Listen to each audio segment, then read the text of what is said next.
حضرت عائشہ صدیقہ رضی اللہ تعالی عنہا سے روایت ہے کہ رسول کریم صلی اللہ علیہ وآلہ وسلم نے ارشاد فرمایا،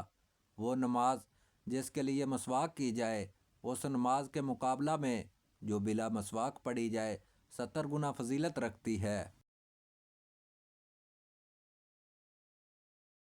حضرت عائشہ رضی اللہ تعالی عنہا سے روایت ہے کہ رسول کریم صلی اللہ علیہ وآلہ وسلم نے فرمایا، مسواک منہ کو بہت زیادہ پاک صاف کرنے والی اور اللہ تعالیٰ کو بہت زیادہ خوش کرنے والی چیز ہے۔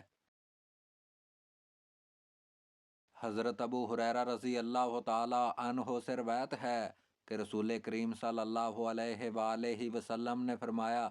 کہ اگر یہ خیال نہ ہوتا کہ میری امت پر بہت زیادہ مشقت پڑ جائے گی تو میں ان کو ہر نماز کے وقت مسواک کرنے کا حتمی حکم دیتا۔ حضرت ابو امامہ باہلی رضی اللہ تعالی عنہ سے روایت ہے کہ رسول کریم صلی اللہ علیہ وآلہ وسلم نے فرمایا، اللہ تعالیٰ کے فرشتے جبرائیل علیہ السلام جب بھی میرے پاس آئے ہر دفعہ انہوں نے مجھے مسواک کے لیے ضرور کہا۔ خطرہ ہے کہ جبریل علیہ السلام کی بار بار اس تاکید کی وجہ سے میں منہ کے اگلے حصہ کو مسواک کرتے کرتے گھسا نہ ڈالوں۔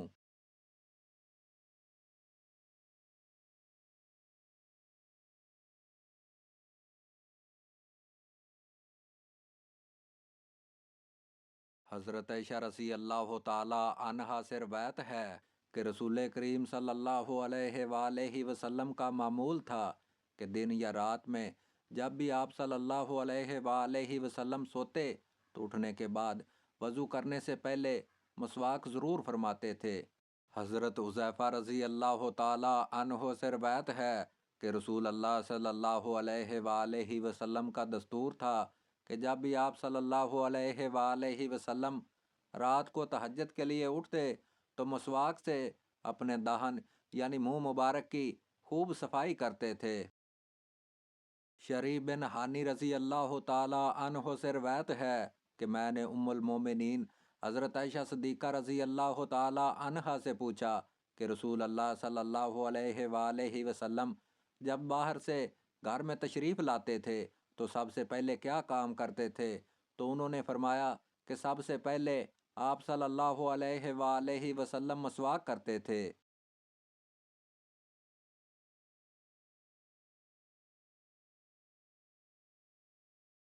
حضرت ابو ایوب انصاری رضی اللہ تعالی عنہ سے روایت ہے کہ رسول اللہ صلی اللہ علیہ وآلہ وسلم نے فرمایا، چار چیزیں پیغمبروں کی سنتوں میں سے ہیں، ایک حیا، دوسرا خوشبو لگانا، تیسرا مسواک کرنا، چوتھا نکاح کرنا۔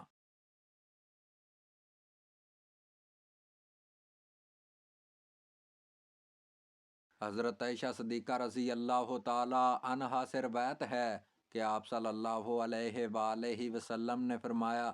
10 چیزیں امور فطرت سے ہیں، مونچھوں کا ترشوانا، داڑھی کا چھوڑنا، مسواک کرنا، ناک میں پانی لے کر اس کی صفائی کرنا، ناخن ترشوانا، انگلیوں کے جوڑوں کو جن میں اکثر میل کچار رہ جاتی ہے اہتمام سے دھونا، بغل کے بال لینا، منہ زیر ناف کی صفائی کرنا اور پانی سے استنجا کرنا۔ حدیث کے راوی ذکریہ کہتے ہیں کہ ہمارے شیخ موسم نے بس یہی 9 چیزوں کا ذکر کیا اور فرمایا کہ 10ویں چیز بھول گیا ہوں اور میرا گمان یہی ہے کہ وہ کلی کرنا ہے۔